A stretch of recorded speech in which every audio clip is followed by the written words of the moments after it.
খবরদার, একদম আমার দিকে ওভাবে তাকাবেন না। আমি কিন্তু ভয় পাচ্ছি না, একদমই ভয় পাচ্ছি না। তাই? হাত তো কাঁপছে, গলার স্বরও কাঁপছে। ভয় পাচ্ছ না নাকি ভান করছো? আমি কেন ভান করতে যাব? আর আপনি এত কাছে আসছেন কেন?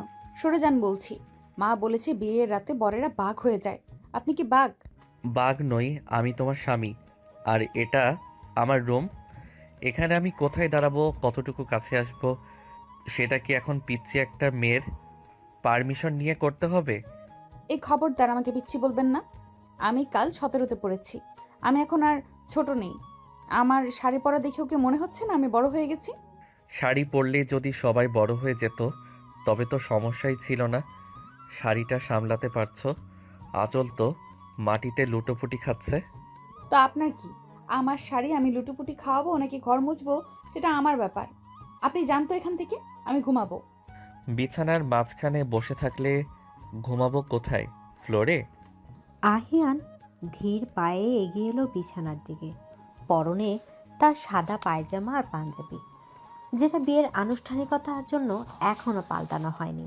সুঠাম দেহের অধিকারী ক্যাপ্টেন আহিয়ানের চোখে মুখে একটা কঠোর ভাব সব সময় লেগে থাকে, কিন্তু আজ সেই কঠোরতার আড়ালে প্রচ্ছন্ন কৌতুক খেলা করছে। বিছানার ঠিক মাঝখানে গুটিসুটি মেরে বসে আছে দিঘি। লাল বেনারসিটা তার শরীরে বেমানানভাবে জড়ানো, গয়নার ভারে মেয়েটা যেন নুয়ে পড়েছে। মুখের মেকআপ খানিকটা নষ্ট হয়েছে, হয়তো আড়ালে কেঁদেছে কিছুক্ষণ আগে। দিঘির বড় বড় হরিণের মতো চোখ দুটোতে ভয় আর সাহসের অদ্ভুত সংমিশ্রণ। আহিয়ান বিছানার একপাশে বসল। খাটটা সামান্য নড়ে উঠতেই দেখি চমকে বালিশটা বুকের কাছে আঁকড়ে ধরল। ঘরের আলোটা ডিম করা, চারপাশে রজনীগন্ধার গোলাপের তীব্র সুবাস। বাসর ঘর যেমন হয় ঠিক তেমন, কিন্তু এই সাজসজ্জা, এই পরিবেশ, সব কিছুই আইহানের কাছে কেমন যেন দম বন্ধ করা লাগছে। বিশেষ করে যখন তার সামনে বসে আছে 17 বছরের এক কিশোরী, যে সম্পর্কে তার স্ত্রী, কিন্তু মানসিকতায় এখনো স্কুলের গণ্ডি পেরোয়নি। শোনো দিঘি, নাটক বন্ধ করো। অনেক রাত হয়েছে, সারাদিন অনেক ধকল গেছে। এখন চুপচাপ ঘুমাও। আমি তো ঘুমাতেই চাই। আপনি তো এখানে বসে আছেন। আপনি না সোফায় ঘুমাবেন বলেছিলেন? আমি কখন বললাম আমি সোফায় ঘুমাবো? কেন? সিনেমায় তো তাই দেখা যায়। অনিচ্ছার বিয়েতে হিরো বাসর রাতে সোফায় ঘুমায় আর হিরোইন বিছানায়। আমাদের বিয়েটা তো অনিচ্ছার, তাই না? আপনি তো আমাকে বিয়ে করতে চাননি, মা জোর করে দিয়েছে। সিনেমা আর জীবন এক নয় দিঘি। আর অনিচ্ছার বিয়ে হোক বা ইচ্ছার, তুমি আমার লিগেল ওয়াইফ। সোফায় ঘুমানোর কোনো ড্রামা আমি করতে পারবো না। আমার পিঠ ব্যথা করবে। সরে বসো। আহিয়ান্দার স্বভাব সুলভ গাম্ভীর্য নিয়েই কথাগুলো বলল। দিঘি ঠোঁট উল্টে তাকালো। মেয়েটার এই ঠোঁট উল্টানো ভঙ্গিটা আহিয়ানের বুকের ভেতর কোথাও একটা অদ্ভুত ধাক্কা দিল। আহিয়ান সেনাবাহিনীর মানুষ, নিয়ম আর শৃঙ্খলাই তার জীবন। কিন্তু আজ এই মুহূর্তে এই ফুলের গন্ধে ভরা ঘরে তার সমস্ত শৃঙ্খলা যেন এলোমেলো হয়ে যাচ্ছে। সে হাত বাড়িয়ে দিঘির মাথার ঘোমটাটা একটু সরিয়ে দিল। দিঘি চট করে সরে যাওয়ার চেষ্টা করল না, বরং স্থির দৃষ্টিতে আহিয়ানের চোখের দিকে তাকিয়ে রইল। আহিয়ানের স্পর্শে এক ধরনের বিদ্যুৎ খেলে গেল দিঘির শরীরে। সে 17 বছরের কিশোরী হতে পারে, কিন্তু পুরুষের চোখের ভাষা পড়ার মতো আদিম প্রবৃত্তি সব নারীর মধ্যেই সুপ্ত থাকে। আহিয়ানের চোখে এখন আর রাগ নেই, আছে এক গভীর প্রশান্ত সাগর, যার তল খুঁজে পাওয়া ভার। আপনি আপনি কি আমাকে এখন কিস করবেন? কি? আহিয়ান ভিমরি খাওয়ার মতো চমকে উঠল। এত সরাসরি প্রশ্ন সে আশা করেনি। দিঘির মুখে কোনো সংকোচ নেই, বরং আছে তীব্র কৌতূহল। আহিয়ান হাসবে নাকি ধমক দিবে বুঝতে পারল না। সে শরীরটা একটু ঝুঁকিয়ে দিঘির মুখের খুব কাছে নিয়ে গেল। দুজনের নিঃশ্বাসের দূরত্ব তখন নামমাত্র। দিঘির হৃদস্পন্দন ট্রেনের গতিতে ছুটছে। সে চোখ বন্ধ করে ফেলল। আহিয়ান দিঘির কানের কাছে মুখ নিয়ে ফিসফিস করে বলল, পিচ্ছি মেয়েদের কিস করতে নেই। তারা বড় হলে তারপর। দেখি ঝট করে চোখ খুলল। রাগে তার ফর্সা গাল দুটো লাল হয়ে উঠল মুহূর্তে। সে হাতের কাছে থাকা একটা পাশ বালিশ দিয়ে আহিয়ানের গায়ে বাড়ি মারল। আপনি খুব পচা, খুব খারাপ আপনি। আমি পিচ্ছি না, একদম পিচ্ছি না। আমার সব বান্ধবীদের বিয়ে হয়ে গেছে, ওদের বাচ্চাও হবে কয়েকদিন পর, আর আপনি আমাকে পিচ্ছি বলছেন? যান, আপনার সাথে আমার কোনো কথা নেই। আহিয়ান এবার শব্দ করে হেসে ফেলল। তার সে ভরা ঠাঁসির শব্দে ঘরের ভারী বাতাসটা হালকা হয়ে গেল। সে দিঘির হাত থেকে বালিশটা কেড়ে নিয়ে ছুঁড়ে ফেলল ঘরের এক কোণায়। তারপর আচমকাই দিঘির দুই বাহু ধরে তাকে নিজের দিকে টানল। দেখি সামলাতে না পেরে হুমড়ি খেয়ে পড়ল আহিয়ানের বুকের উপর। আহিয়ানের শক্ত বুকের সাথে দেখি নরম শরীরের এই আকস্মিক সংঘর্ষে দিঘি কেঁপে উঠল। আহিয়ান এবার আর কোনো কথা বলল না। সে দিঘির চিবুকটা আলতো করে উঁচিয়ে ধরল। দিঘির চোখের পাতায় জমে থাকা অভিমান তখনও টলমল করছে। প্রমাণ করতে চাও তুমি বড় হয়েছ? ছাড়ুন, ব্যথা লাগছে। প্রমাণ করতে চাইলে ব্যথা একটু সহ্য করতেই হবে মিসেস আহিয়ান। আহিয়ান আর দিঘিকে কথা বলার সুযোগ দিল না। সে তার অধিকার বুঝে নেওয়ার মতো করে দিঘির ঠোঁট দখল করে নিল। দিঘির কাছে এটা প্রথম অভিজ্ঞতা। সে জানতো না কি করতে হয়। সে শুধু অনুভব করলো এক প্রবল ঘূর্ণিঝড় তাকে গ্রাস করেছে। আহিয়ানের চুমুর শুরুতেই ছিল আলতো, অনেকটা পরীক্ষার মতো। কিন্তু দিঘির শরীর যখন তার বাহুবন্ধনে শিথিল হয়ে এলো, তখন সেই চুমু হয়ে উঠল তীব্র, গাঢ় এবং সর্বগ্রাসী। দিঘির হাত দুটো অজান্তেই আহিয়ানের পাঞ্জাবির কলার খামচে ধরল। তার মনে হলো সে নিঃশ্বাস নিতে ভুলে গেছে। আহিয়ান জানে দিঘি অনভিজ্ঞ, তাই সে তাকে সময় দিল মানিয়ে নেয়ার। তার হাত দিঘির পিঠের খোলা অংশে স্পর্শ করতেই দিঘি শিউরে উঠল। আহিয়ান অমুসলিম গাল দিঘির গলায় ঘষা খেতেই এক অদ্ভুত মাদকতা ছড়িয়ে পড়ল দিঘির শিরায় শিরায়। সে বুঝতে পারল এই মানুষটা যতই রাগী হোক, যতই গম্ভীর হোক, এই মুহূর্তে সে শুধুই তার। বেশ কিছুক্ষণ পর আহিয়ান নিজেকে সরিয়ে নিল। দিঘি তখনও ঘন ঘন নিঃশ্বাস নিচ্ছে। তার চোখ দুটো আবেশে বুজে আছে।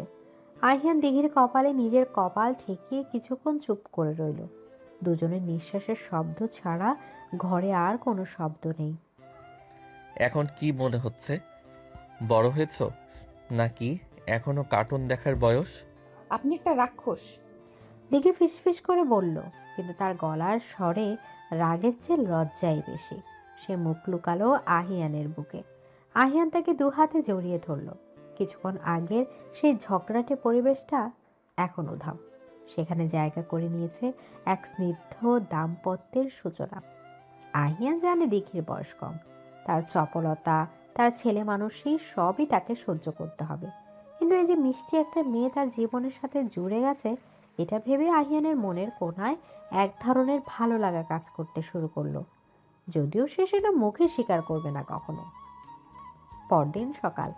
জানালার ভারী পর্দা ভেদ করে সূর্যের আলো এসে পড়েছে বিছানায়। দিঘির ঘুম ভাঙল অ্যালার্মের শব্দে নয়, বরং ড্রিল মেশিনের মতো কারো ডাকার শব্দে। দিঘি, এই দিঘি ওঠো, সকাল 7টা বাজে। উফ মা, আর একটু ঘুমাতে দাও না, আজ তো কলেজ নেই। দিঘি ঘুমের ঘরে বিড়বিড় করে পাশ ফিরল। সে ভুলে গেছে যে সে আর নিজের বাড়িতে নেই, সে এখন শ্বশুর বাড়িতে। আহিয়ান তোয়ালে দিয়ে মাথা মুছতে মুছতে বাথরুম থেকে বের হয়েছে। সে পুরোপুরি তৈরি, ইউনিফর্ম পরে একেবারেই ফিটফাট। দিঘির এই অবস্থা দেখে সে কপালে ভাঁজ ফেলল। এটা তোমার মায়ের বাড়ি না দিঘি, আর আমি তোমার মা নই। ওঠো বলছি, নিচে সবাই নাস্তার জন্য অপেক্ষা করছে। নতুন বউ হিসেবে তোমার অন্তত সবার আগে ওঠা উচিত ছিল। আহিয়ানের ধমকে দিঘির ঘুম ছুটে গেল। সে ধরফর করে উঠে বসল। চারপাশ দেখে তার মনে পড়ল গত রাতের কথা। লজ্জায় তার কান গরম হয়ে গেল। সে আর চোখে আহিয়ানের দিকে তাকালো। ইউনিফর্ম পরা আহিয়ানের দেখে তার বুকের ভেতরটা ধক করে উঠল। লোকটাকে এত সুন্দর লাগছে কেন আজ? কাল রাতে সেই রোমান্টিক মানুষটা আর এখনকার এই কড়া মেজাজের অফিসারের মধ্যে আকাশ পাতাল তফাৎ। আপনি রেডি হয়ে গেছেন? আমাকে ডাকেননি কেন আগে? 3 বার ডেকেছি, তুমি কুম্ভকর্ণের মতো ঘুমাচ্ছিলে। নাও ফ্রেশ হয়ে নাও জলদি, 5 মিনিটের মধ্যে নিচে আসবে। আমি নামলাম। 5 মিনিট? 5 মিনিটে তো আমি বাথরুমেই যেতে পারি না। মেকআপ করবো কখন, শাড়ি পরবো কখন? মেকআপের দরকার নেই, আর শাড়ি পরতে না পারলে বুয়াকে ডাকো। আমি দেরি করতে পারবো না, আমার ডিউটি আছে। আহিয়ান ঘড়ির দিকে তাকিয়ে ব্যঙ্গ ভঙ্গিতে রুম থেকে বেরিয়ে গেল। যাওয়ার আগে একবারও দিঘির দিকে ফিরে তাকালো না বা একটা মিষ্টি কথাও বলল না। দিঘির খুব কান্না পেল। কাল রাতে তো কত আদর করলো, আর আজ সকালে এমন খিটখিট করছে। আর্মি পার্সনগুলো সব রোবট হয়। বান্ধবীদের এই কথাটা এখন হাড়ে মজ্জায় টের পাচ্ছে সে। দিঘি দ্রুত বিছানা থেকে নামলো। তার শরীরটা কেমন ম্যাচ ম্যাচ করছে। আয়নার সামনে দাঁড়িয়ে নিজের গলার নিচে লালচে দাগটা দেখে সে শিউরে উঠল। ওড়না দিয়ে দ্রুত সেটা ঢেকে সে বাথরুমের দিকে দৌড় দিল। ডাইনিং টেবিলে পিনপতন নীরবতা। আহিয়ানের বাবা কর্নেল অবসরপ্রাপ্ত ইশতিয়াক খবরে কাগজ পড়ছে। মা রাবেয়া বেগম টেবিল খাবার সাজাচ্ছেন। আহিয়ান টোস্টে মাখন লাগাচ্ছে অত্যন্ত মনোযোগ দিয়ে। দিঘি গুটি গুটি পায়ে নিচে নেমে এলো। তার পরনে একটা হালকা গোলাপি সালোয়ার কামিজ। শাড়ি পরার সময় বা ধৈর্য কোনোটাই তার ছিল না। আরে এসো এসো বৌমা, এত দেরি হলো কেন? রাতে ঘুম ভালো হয়েছিল তো? রাবেয়া বেগমের প্রশ্নে দেখি লজ্জায় লাল হয়ে গেল। সে কোনো মতে মাথা নিচু করে চেয়ারে বসলো। আহিয়ান একবার আর চোখে দিঘির দিকে তাকালো। সালোয়ার কামিজে তাকে একেবারে বাচ্চা মেয়ের মতো লাগছে। তার ভেজা চুলগুলো পিঠের উপর ছড়িয়ে আছে, তা থেকে শ্যাম্পুর ঘ্রাণ ভেসে আসছে। আহিয়ান, আজ কি তোমার ফিরতে দেরি হবে? হ্যাঁ বাবা, আজ একটা ইম্পর্ট্যান্ট মিটিং আছে ব্রিগেডিয়ার স্যারের সাথে। ফিরতে রাত 10টা বাজতে পারে। 10টা? এত রাত? দেখি কথাটা একটু জোরে বলে ফেলল। সবাই তার দিকে তাকালো। দেখি জিভ কাটলো। আহিয়ান তার দিকে এমনভাবে তাকালো যেন বলছে, বড়দের কথার মাঝখানে কথা বলছো কেন? আর্মি অফিসারদের ডিউটির কোনো ফিক্সড টাইম থাকে না, অভ্যাস করো। কিন্তু আজ তো আমাদের প্রথম দিন এখানে, আপনি আমাকে ঘুরতে নিয়ে যাবেন না? দিঘির কণ্ঠে আবদারের সুর। সে আশায় বুক বেঁধে আছে যে আহিয়ান হয়তো তার জন্য আজ ছুটি নেবে বা তাড়াতাড়ি ফিরবে। কিন্তু আহিয়ান নির্লিপ্তভাবে চায়ে চুমুক দিল। ডিউটি ইজ ডিউটি, ঘোরাঘুরির জন্য অনেক সময় পাওয়া যাবে। আজ সম্ভব না মা, আমি উঠছি, গাড়ি রেডি আছে। আহিয়ান চেয়ার ছেড়ে উঠে দাঁড়ালো। সে মায়ের পায়ে হাত দিয়ে সালাম করলো, বাবার দিকে তাকিয়ে মাথা নাড়ল। তারপর দিঘির দিকে এক পলক তাকিয়ে হন হন করে বেরিয়ে গেল। দিঘি বিশ্বাসই করতে পারল না আহিয়ান এভাবে তাকে ফেলে চলে গেল। তার চোখ ফেটে জল চলে এলো। রাবেয়া বেগম বিষয়টা লক্ষ্য করলেন। তিনি এগিয়ে এসে দিঘির মাথায় হাত বুলিয়ে দিলেন। মন খারাপ করো না মা, আহিয়ানটা ছোট থেকেই এমন কাজের পাগল। দেখবে আস্তে আস্তে সব ঠিক হয়ে যাবে। তুমি খেয়ে নাও। আমার খিদে নেই মা। ও মা, খিদে নেই বললে হবে? নতুন বউ না খেয়ে থাকলে অমঙ্গল হয়। চলো আমি খাইয়ে দিচ্ছি। রাবেয়া বেগম জোর করে দিঘিকে খাওয়াতে শুরু করলেন। দিঘির মনে হলো এই বাড়িতে অন্তত একজন মানুষ তাকে বোঝে। কিন্তু যার বোঝার সবচেয়ে বেশি দরকার, সে মানুষটাই তাকে বুঝলো না। দিঘি মনে মনে প্রতিজ্ঞা করলো, আজ আহিয়ান ফিরুক, সে এর শোধ তুলবে। সে যদি দিঘি হয় তবে সেও দেখিয়ে দিবে পিচ্ছি মেয়েদের রাগ কতটা ভয়ঙ্কর হতে পারে। দুপুর গড়িয়ে বিকেল হলো। আহিয়ানের বিশাল ডুপ্লেক্স বাড়িটা দিঘির কাছে এখন কারাগারের মতো লাগছে। স্নিগ্ধা মানে আহিয়ানের বোন বিকেলের দিকে এলো। স্নিগ্ধা দিঘির সমবয়সী না হলেও খুব একটা বড় নয়। সে আশাতে দিঘি একটু হাফ ছেড়ে বাঁচল।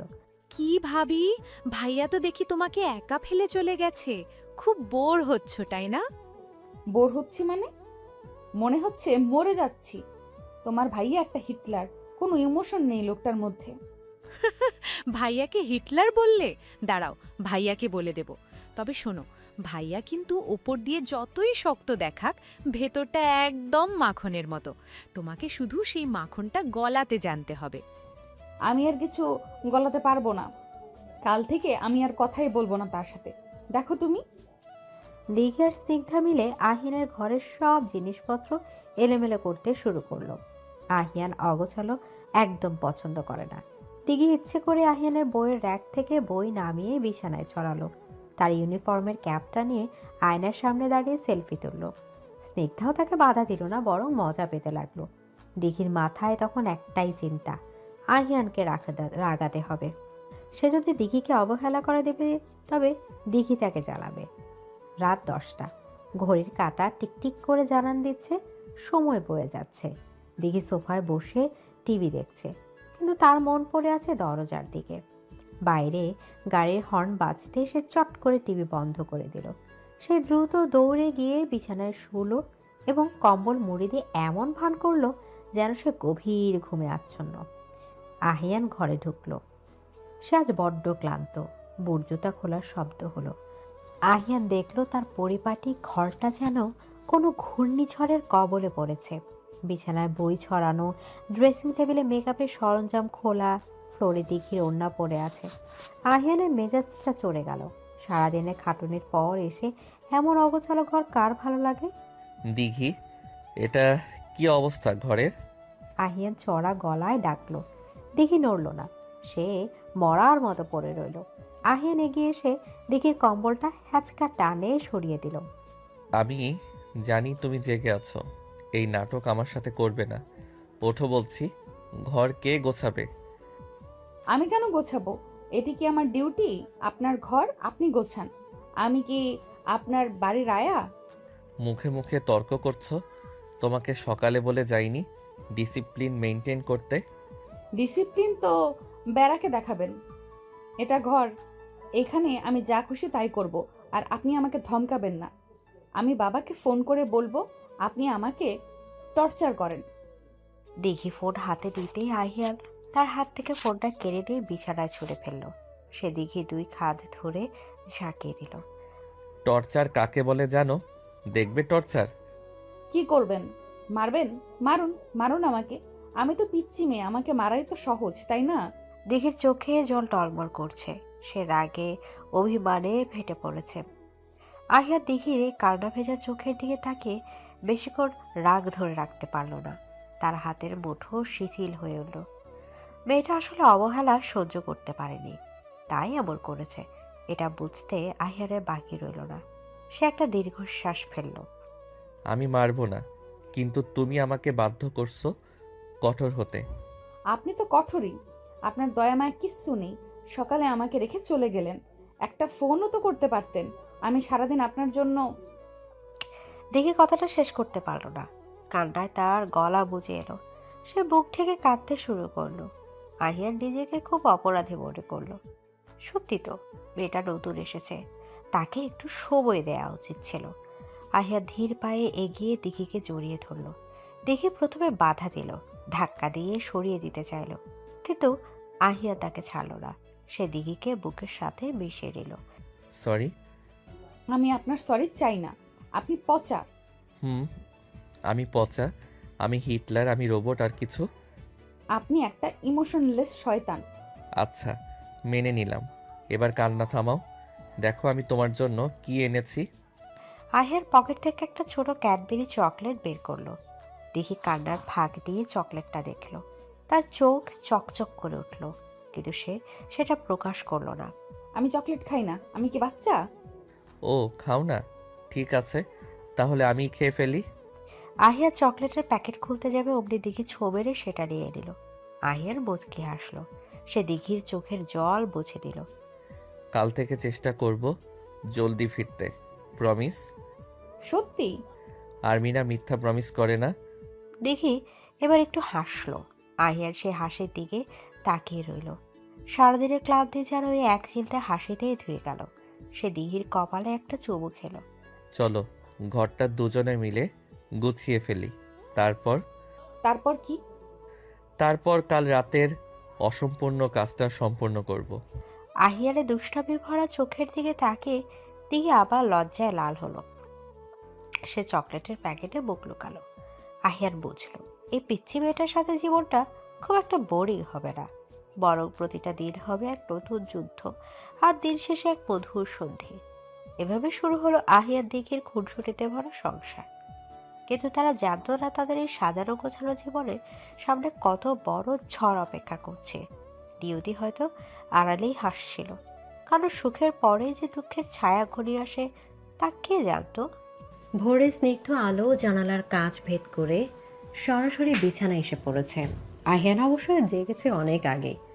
সৈনিক মানুষের অভ্যাস, সূর্য ওঠার আগেই তাদের দিন শুরু হয়।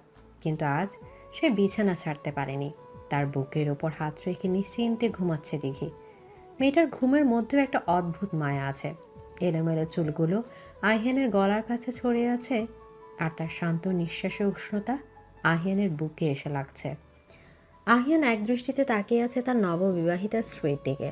কাল রাতে অভিমান, কান্না, তারপর খুনসুটি, সব মিলে মেয়েটা বড্ড অদ্ভুত। আহিয়ান আলতো হাতে দিঘির কপালের উপর থেকে চুলগুলো সরিয়ে দিল। দিঘি ঘুমের ঘোরেই নড়ে চড়ে আহিয়ানকে আরও শক্ত করে জড়িয়ে ধরল। এই মেয়ে আর কত ঘুমাবে? বেলা যে গড়িয়ে যাচ্ছে।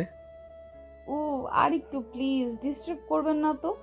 দিঘি চোখ না খুলেই বিড়বিড় করলো, আর গলার স্বর ঘুমে জড়ানো। আহিয়ান মুচকি হাসলো। সে জানে দিঘিকে এখন উঠানো সহজ হবে না, কিন্তু আজ তাকে একটু তাড়াতাড়ি উঠতে হবে, কারণ আজ রাতে একটা পার্টি আছে। তার আগে কিছু কাজ সারা দরকার। আহিয়ান তার মুখটা দিঘির কানের খুব কাছে নিয়ে গেল। যদি এখন না ওঠো তবে আমি কিন্তু অন্য উপায় অবলম্বন করব। কি উপায়? পানি ঢেলে দিবেন? দিন, আমি তাও উঠবো না। পানি কেন ঢালবো? পানির চেয়েও কার্যকরী উপায় আমার জানা আছে। আহিয়ান কথা শেষ করে দিঘির কানের ললিতে আলতো করে কামড় বসালো। দিঘি চমকে উঠল। এক লহমায় তার শরীর দিয়ে বিদ্যুৎ খেলে গেল। সে চোখ মেলে তাকালো। আহিয়ানের চোখে তখন দুষ্টুমির ঝিলিক। দেখি লজ্জায় লাল হয়ে বালিশ দিয়ে মুখ ঢাকতে চাইল, কিন্তু আহিয়ান তা হতে দিল না। সে বালিশটা সরিয়ে দিঘির উপর ঝুঁকে এলো। আপনি কি করছেন? সকালবেলা কেউ এমন করে? স্বামীরা করে, বিশেষ করে যখন তাদের বউ এত দেরি করে ঘুম থেকে ওঠে। সরুন, আমি উঠছি, আমার লজ্জা লাগছে। লজ্জা? কাল রাতে তো খুব বলছিলে তুমি বড় হয়ে গেছো। বড় মেয়েরা কি স্বামীর আদরে লজ্জা পায়? আহিয়ান দিঘির দু হাত মাথার উপর চেপে ধরল বিছানায়। তাদের শরীরের মাঝখানের দূরত্বটুকু মিলিয়ে গেল। দেখে অনুভব করতে পারছে আহিয়ানের শক্ত বুকের ওঠানামা। আহিয়ানের নিঃশ্বাসের তাপ দিঘির ঠোঁটে এসে লাগছে। দিঘির হৃদস্পন্দন বেড়ে গেল বহুগুণ। সে আহিয়ানের চোখের দিকে তাকিয়ে সম্মোহিত হয়ে পড়ল। আহিয়ান ধীরে ধীরে দিঘির গলার মুখ ডুবালো। তার খোঁচা খোঁচা দাড়ি দিঘির নরম ত্বকে ঘষা খেতেই দিঘি শিউরে ওঠে। আহিয়ানের পিঠ খামচে ধরল। আহিয়ান থামল না। সে দিঘির গলার ভাঁজে কাঁধে উষ্ণ চুম্বন এঁকে দিতে লাগলো। দিঘির মুখ দিয়ে অস্ফুট গোঙানির মতো শব্দ বেরিয়ে এলো। আহিয়ান প্লিজ, কেউ চলে আসবে।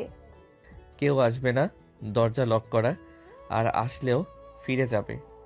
আহিয়ান মুখ তুলে দিঘির ঠোঁটের দিকে তাকালো। দিঘির ঠোঁট দুটো কাঁপছে। আহিয়ান দেরি করলো না। সে গভীর আবেশে দিঘির ঠোঁট দখল করে নিল। সকলের প্রেম যেন রাতের চেয়েও বেশি তীব্র। দীর্ঘ এবার আর নিজেকে গুটিয়ে রাখলো না। সে আহিয়ানের গলার কাছে হাত জড়িয়ে ধরে তাকে আরও কাছে টানল। আহিয়ানের হাত দিঘির কোমরের কাছে বিচরণ করতে শুরু করলো। তাদের এই ঘনিষ্ঠ মুহূর্তটা দীর্ঘ হলো। বাইরের পৃথিবীর সব শব্দ তখন তাদের কাছে তুচ্ছ। কিছুক্ষণ পর আহিয়ান নিজেকে ছাড়িয়ে নিল। দিঘি তখনও ঘন ঘন শ্বাস নিচ্ছে, তার মুখ রক্তিম। আহিয়ান দিঘির নাকে আলতো টোকা দিল। এবার ওঠো, রাতে পার্টি আছে, মনে আছে তো? শাড়ি পরতে হবে। শাড়ি? আবার শাড়ি? আমি শাড়ি পরতে পারি না তো। চেষ্টা করো না, না পারলে আমি তো আছি। এদিকে আহিয়ান বিছানা ছেড়ে উঠে বাথরুমের দিকে গেল। দেখি বিছানায় বসে রইল কিছুক্ষণ। তার ঠোঁটে এখনও আহিয়ানের স্পর্শ লেগে আছে। সে নিজের অজান্তেই হেসে ফেলল। এই রাগী লোকটা যে এত রোমান্টিক হতে পারে তা তার কল্পনার বাহিরে ছিল। বিকেল গড়িয়ে সন্ধ্যা। আহিয়ান অফিস থেকে ফিরেছে ঘন্টা খানেক হলো। সে রেডি হয়ে বসার ঘরে অপেক্ষা করছে। আজ তার ইউনিটের এক সিনিয়রের বাসার ডিনার পার্টি। সব অফিসাররা সস্ত্রীক আসবে। আহিয়ান একটা কালো স্যুট পরছে, সাথে সাদা শার্ট। তাকে দুর্দান্ত লাগছে, কিন্তু তার মন পড়ে আছে বেডরুমে। দিঘে এখনও বের হচ্ছে না। আহিয়ান ঘড়ি দেখল, আর দেরি হলে সমস্যা হবে। সে উঠে বেডরুমের দিকে গেল। দরজা ঠেলে ভেতরে ঢুকতে আহিয়ান থমকে দাঁড়ালো। দিঘি আয়নার সামনে দাঁড়িয়ে আছে। পরনে গাঢ় নীল রঙের একটা জর্জের শাড়ি, স্লিভলেস ব্লাউজের সাথে তার ফর্সা হাতগুলো মাখানোর মতো দেখাচ্ছে। দিঘি শাড়ির কুচি ঠিক করতে হিমশিম খাচ্ছে। সে আহিয়ানকে আয়না দেখতে পেয়ে করুণ মুখে তাকালো। শুনুন না, এই শাড়িটা আমাকে মারার প্ল্যান করেছে, কিছুতেই ঠিক হচ্ছে না, কুচিগুলো সব খুলে যাচ্ছে। আমি তো আগেই বলেছিলাম হেল্প লাগলে ডাকতে, ডাকুনি কেন? আমি ভাবলাম আপনি ব্যস্ত, তাছাড়া লজ্জা লাগছিল। আহিয়ান ধীর পায়ে এগিয়ে দিঘির পেছনে গিয়ে দাঁড়ালো। আয়নায় দুজনের প্রতিবিম্ব। আহিয়ানকে বিশাল একটা পাহাড়ের মতো দেখাচ্ছে, আর তার সামনে দিঘি যেন একটা ছোট্ট ফুল। আহিয়ান দিঘির কোমরের কাছে হাত রাখলো। দিঘি চমকে উঠল, কিন্তু সরল না। আহিয়ানের স্পর্শে তার শরীরে আবার সেই পরিচিত শিহরণ। হাত সরাও, আমি ঠিক করে দিচ্ছি। আহিয়ান নিচু হয়ে শাড়ির কুচিগুলো ধরল। তার অভিজ্ঞ হাতে সে নিপুণভাবে ভাঁজগুলো ঠিক করে দিল। তারপর দিঘির নাভির একটু নিচে সেফটি পিন লাগাতে গিয়ে তার আঙুল দিঘির পেটের নরম ত্বকে স্পর্শ করল। দিঘি পেটের পেশি সংকুচিত করল। আহিয়ান ইচ্ছে করেই কাজটা ধীরে করছে। সে দিঘির কানের কাছে মুখ নিয়ে ফিসফিস করল। শ্বাস আটকে রেখো না, রিল্যাক্স। আপনার হাত সুরসুরি লাগছে। শুধু সুরসুরি, আর কিছু না? এদিকে আহিয়ান উঠে দাঁড়িয়ে দিঘিকে নিজের দিকে ঘোরালো। নীল শাড়িতে দিঘিকে আজ অপার্থিব সুন্দর লাগছে। আহিয়ান দিঘির খোলা চুলে হাত ডুবিয়ে দিল। দিঘির কাজলে আঁকা চোখ দুটো আহিয়ানের দিকে তাকিয়ে আছে মুগ্ধ হয়ে। তোমাকে আজ খুব সুন্দর লাগছে দিঘি, মনে হচ্ছে এখনই তোমাকে আবার। ছি, কি অসভ্য আপনি। পার্টিতে যেতে হবে না? পার্টিতে যেতে ইচ্ছে করছে না, ইচ্ছে করছে তোমাকে নিয়ে এই ঘরেই বন্দি হয়ে থাকি। এদিকে আহিয়ান দিঘির কপালে একটা দীর্ঘ চুমু খেলো। তারপর দিঘির হাত ধরে ঘর থেকে বের হলো। গাড়িতে ওঠার পর আহিয়ান নিজে ড্রাইভ করতে শুরু করলো। দিঘি জানালার বাইরে তাকিয়ে শহরের আলো দেখছে। গাড়ির ভেতরে এসি চলছে, হালকা ভলিউমে ইনস্ট্রুমেন্টাল মিউজিক বাজছে। পরিবেশটা বেশ রোমান্টিক। আহিয়ান মাঝে মাঝে স্টিয়ারিং থেকে এক হাত সরিয়ে দিঘির হাত ধরে রাখছে। আচ্ছা, ওখানে কি অনেক মানুষ থাকবে? আমি কাউকে চিনি না, আমার নার্ভাস লাগছে। আমি আছি তো, নার্ভাস হওয়ার কিছু নেই। আর আমার বন্ধুরা সবাই খুব ফ্রেন্ডলি, বিশেষ করে মেজর রাফাত আর ওর ওয়াইফ সাদিয়া ভাবি। তুমি ওদের সাথে মিশলেই কমফোর্টেবল ফিল করবে। কিন্তু ওরা যদি আমাকে ছোট বলে হাসাহাসি করে? কেউ সাহস পাবে না। তুমি ক্যাপ্টেন আহিয়ানের বউ, তোমার দিকে কেউ বাঁকা চোখে তাকালে তার চোখ থাকবে না। আহিয়ানের কথায় দিঘি সাহস পেল। পার্টিতে পৌঁছানোর পর দিঘির ধারণা ভুল প্রমাণিত হলো। সবাই তাকে খুব স্নেহের সাথে গ্রহণ করলো। বিশেষ করে সাদিয়া ভাবি দিঘিকে পেয়ে যেন বোন পেলেন। পার্টি শেষে ফেরার পথে রাত গভীর হয়েছে। রাস্তা প্রায় ফাঁকা। হঠাৎ বৃষ্টি নামলো, ঝমঝমিয়ে বৃষ্টি। আহিয়ান গাড়ির গতি কমিয়ে দিল। বৃষ্টির শব্দ আর গাড়ির ভেতরে নীরবতা মিলে এক অদ্ভুত মাদকতা তৈরি করেছে। দিঘি সিটে হেলান দিয়ে আহিয়ানের দিকে তাকালো। এই বৃষ্টিতে ভিজতে খুব ইচ্ছে করছে। পাগল নাকি? জ্বর আসবে। আসুক জ্বর, আপনি তো আছেন সেবা করার জন্য। প্লিজ গাড়িটা একটু থামান না। দিঘির আবদার আহিয়ান ফেলতে পারল না। সে রাস্তার এক পাশে গাড়ি থামালো, কিন্তু নামলো না। সে সিট বেল্ট খুলে দিঘির দিকে ঘুরল। বাইরে স্ট্রিট লাইটের আলো আর বৃষ্টির ঝাপসা কাচের আড়ালে গাড়ির ভেতরটা যেন অন্য এক জগৎ। ভিজতে হবে না, তার চেয়ে ভালো কিছু করা যাক। কি? আহিয়ান দিঘির সিটটা একটু পেছনে হেলিয়ে দিল। তারপর সে নিজের শরীরটা ঝুঁকিয়ে দিল দিঘির ওপর। দিঘি অবাক হয়ে কিছু বলতে যাবে তার আগে আহিয়ান তার ঠোঁট দখল করে নিল। এই চুমুটা আগেরগুলোর মতো নয়, এতে আছে তীব্র আকাঙ্ক্ষা আর অধিকার বোধ। বৃষ্টির শব্দের সাথে পাল্লা দিয়ে তাদের নিঃশ্বাস শব্দ বাড়তে লাগলো। আহিয়ানের হাত দিঘির শাড়ির আঁচল সরিয়ে তার কোমরের উষ্ণতা খুঁজে দিল। দিঘি আহিয়ানের চুলে হাত বুলিয়ে তাকে আরও কাছে টেনে নিল। হ্যাঁ, আমরা রাস্তায়। কেউ দেখছে না, শুধু আমি আর তুমি। আহিয়ানের গলার স্বর খাদে নেমে এসেছে। সে দিঘির কানের কাছে কামড় বসালো। গাড়ির বদ্ধ পরিবেশে উষ্ণতা বাড়তে লাগলো। আহিয়ান দিঘির গলার নিচে বুকের উপরে অংশে চুমু এঁকে দিতে লাগলো। দিঘি চোখ বন্ধ করে অনুভব করলো আহিয়ানের প্রতিটা স্পর্শ। বাসায় ফিরে আহিয়ান দিঘিকে কোলে তুলে নিল। দিঘির লজ্জা আইহেনের বুকে মুখ লুকালো। বুয়া হয়তো ঘুমিয়ে পড়েছে, তাই চিন্তা নেই। আহিয়ান সোজা দোতলায় নিজের বেডরুমে চলে গেল। দরজাটা পায়ে লাথি দিয়ে বন্ধ করে দিঘিকে বিছানায় নামিয়ে দিল। দিঘি বিছানার মাঝখানে বসে হাঁপাচ্ছে। আহিয়ান ধীরে সুস্থে নিজের কোট খুলল, টাই ঢিলে করল। তার চোখের দৃষ্টিতে এক শিকারীর একাগ্রতা। সে এগিয়ে এসে দিঘির সামনে হাঁটু গেড়ে বসল। দিঘি কাঁপছে, ভয় নয়, ভালোবাসার তীব্র উত্তেজনায়। ভয় করছে? একটু। ভয় পেও না, আমি তোমাকে ব্যথা দেব না, শুধু ভালোবাসবো। আহিয়ান দিঘির পায়ের স্যান্ডেল খুলে দিল, তারপর আলতো করে দিঘির পায়ে চুমু খেলো। দিঘি শিউরে উঠল। আহিয়ান ধীরে ধীরে উপরের দিকে উঠতে লাগলো। সে দিঘির শাড়ির ভাঁজগুলো খুলতে শুরু করলো এক অসীম ধৈর্যের সাথে। দিঘি কোনো বাধা দিল না। সে নিজেকে সঁপে দিল আহিয়ানের কাছে। শাড়িটা শরীর থেকে খসে পড়তেই দিঘি নিজেকে আড়াল করতে চাইল, কিন্তু আহিয়ান তার হাত সরিয়ে দিল। লুকাচ্ছ কেন? তুমি আমার, তোমার প্রতিটি ইঞ্চি আমার। আহিয়ান দিঘিকে বিছানায় শুয়ে দিল এবং নিজে তার উপর স্থান করে নিল। ঘরের আলো নিভে গেল, শুধু বেড সাইডে ল্যাম্পের মৃদু আলো জ্বলছে। সে আলো আধারিতে আহিয়ান দিঘি মিলে মিশে একাকার হয়ে গেল। দিঘির 17 বছরের জীবনে এটাই প্রথম কোনো পুরুষের এত নিবিড় স্পর্শ। শুরুতে সে আড়ষ্ট ছিল, কিন্তু আহিয়ানের ভালোবাসা তাকে শিখিয়ে দিল কিভাবে সাড়া দিতে হয়। আহিয়ানের প্রতিটি চুমু, প্রতিটি স্পর্শ দিঘিকে নতুন করে নারীত্বের স্বাদ দিল। আহিয়ান তার সবটুকু আবেগ, সবটুকু ভালোবাসা উজাড় করে দিল দিঘির শরীরে। রাত গভীর থেকে গভীরতর হলো। বাইরে বৃষ্টির বেগ বেড়েছে। তার ভেতরে দুটি শরীর এক আত্মায় লীন হয়ে আছে। ভালোবাসার এই ঝড়, তারা দুজনেই আজ পরাজিত, আবার দুজনেই বিজয়ী। পরদিন সকালে যখন দিঘির ঘুম ভাঙল, তখন সে আহিয়ানের বুকে মাথা রেখে শুয়ে আছে। তার শরীরে ব্যথা বোধ আছে, কিন্তু মনে এক অদ্ভুত প্রশান্তি। সে মুখ তুলে আহিয়ানের দিকে তাকালো। আহিয়ান ঘুমাচ্ছে। দিঘি আলতো করে আহিয়ানের ঠোঁটে একটা চুমু খেলো। আহিয়ান ঘুমের মধ্যে একটু হাসলো এবং দিঘিকে আরও শক্ত করে জড়িয়ে ধরল। আমি তোমাকে ভালোবাসি আমার রাগী বর। দিঘি ফিস ফিস করে বলল, কিন্তু দিঘি জানতো না তাদের এই সুখের সময় খুব শীঘ্রই এক কঠিন পরীক্ষার সম্মুখীন হতে যাচ্ছে। আহিয়ানের ফোনের স্ক্রিনে একটা মেসেজ জল করছে, ইমার্জেন্সি মিশন কল। আহিয়ান ফোনটা হাতে নিয়ে পাথরের মূর্তির মতো বসে আছে বিছানার এক পাশে।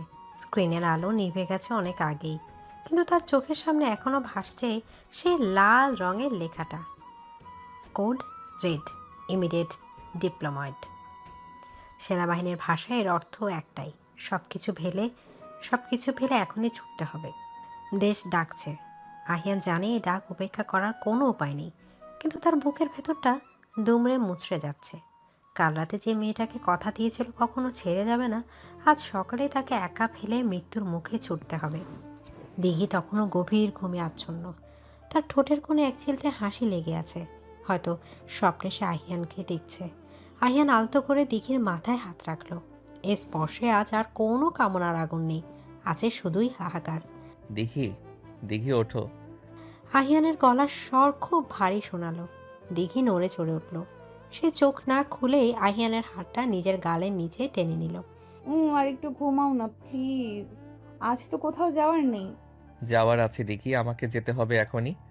আহিয়ানের কণ্ঠস্বরে এমন কিছু ছিল যে দিঘির ঘুম মুহূর্তেই ছুটে গেল। সে ধরফর করে উঠে বসল। আহিয়ানের মুখ থমথমে, চোয়াল শক্ত। দিঘি ভয় পেয়ে গেল।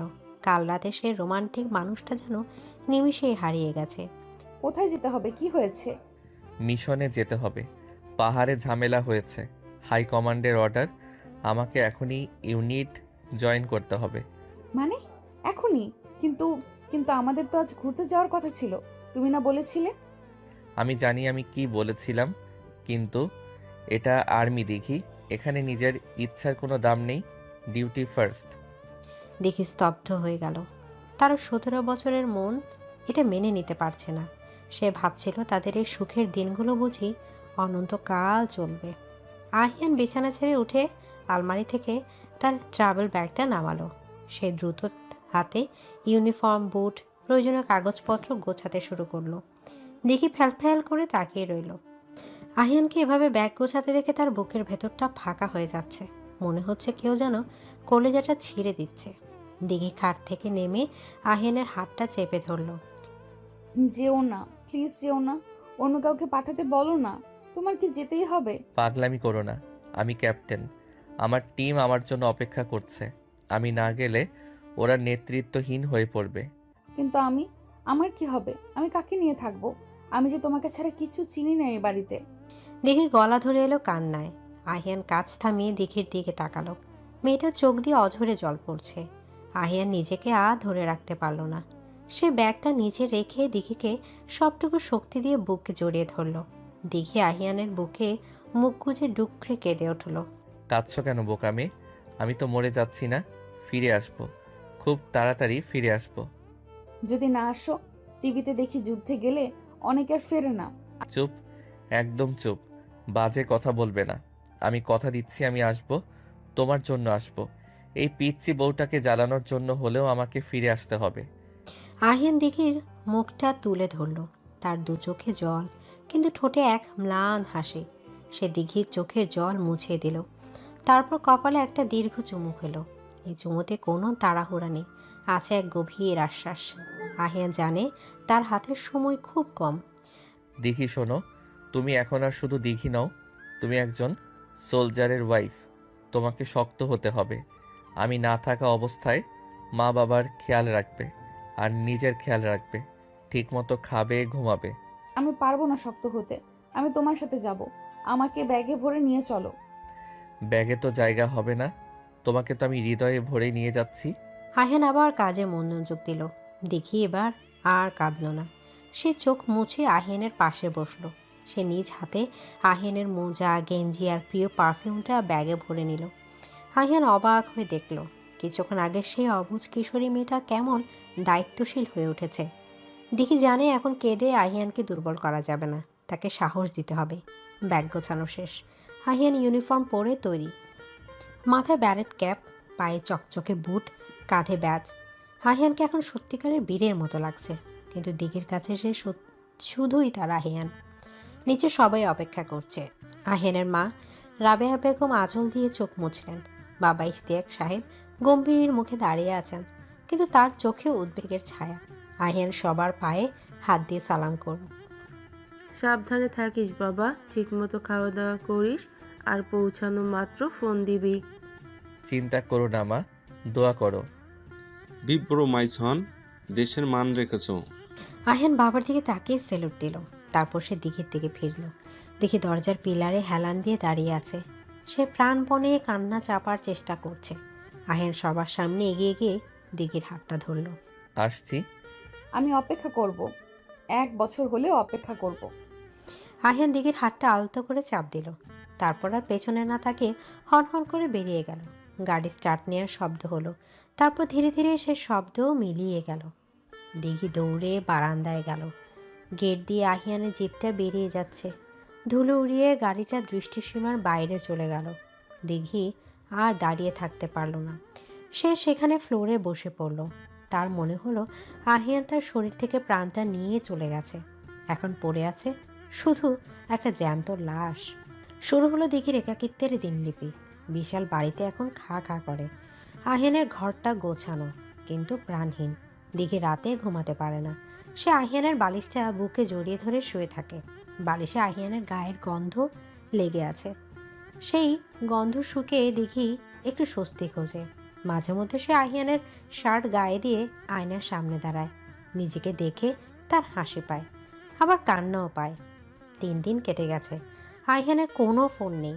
দিঘি হাতে ফোন নিয়ে বসে থাকে চাতক পাখির মতো।